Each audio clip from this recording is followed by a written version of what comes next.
Bonjour à tous, donc dans cette vidéo on va voir comment déterminer l'équation cartésienne d'un plan uniquement à partir de ces deux vecteurs directeurs. Donc voici un exemple type, donc le contexte, donc on est dans un cube d'arrêt de longueur 1, on a d'autres informations, on va se placer dans le repère et on va voir des coordonnées de points.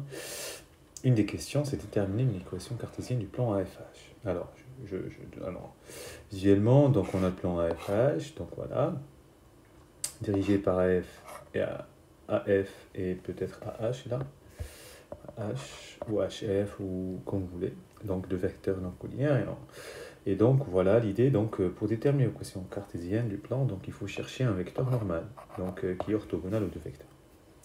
Donc je vous rappelle qu'une équation cartésienne du plan est de la forme AX plus BY plus CZ plus D égale 0, avec n de coordonnées A, B, C, hein, les coefficients qui sont devant A, X, Y, Z, qui représentent les coordonnées d'un vecteur normal de plan. Alors, comment déterminer ce vecteur normal? Alors, tout simplement, donc, il faut savoir que AFH est dirigé donc, par AF et AH, par exemple, qui sont non collinaires. Comment j'ai calculé ça? En utilisant A, ok, et F et H, ok.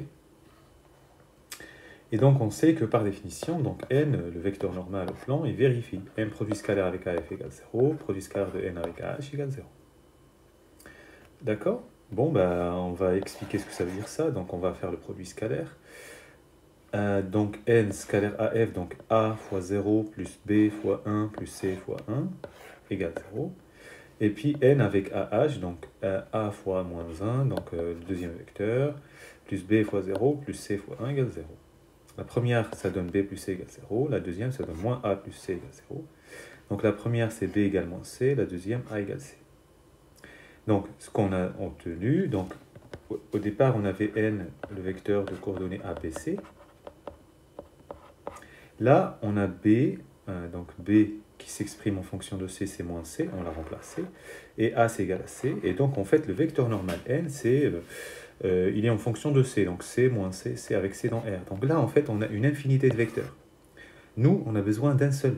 Donc, on va prendre C égale 1, par exemple. On va éviter C égale 0 parce que ça donnera le vecteur nul. C'est pas très intéressant.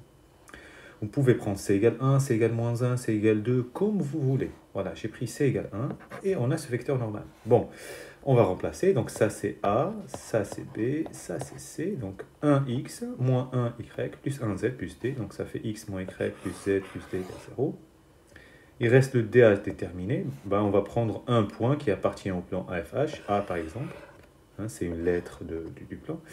Et donc, ces coordonnées vérifient l'équation. Donc, ça fera 1 moins 0 plus 0 plus D égale 0. Donc, ça donnera D plus 1 égale 0. Donc, D égale moins 1. Et donc, on obtient l'équation du plan AFH à partir de ces deux vecteurs directeurs comme ceci. Allez, bon courage!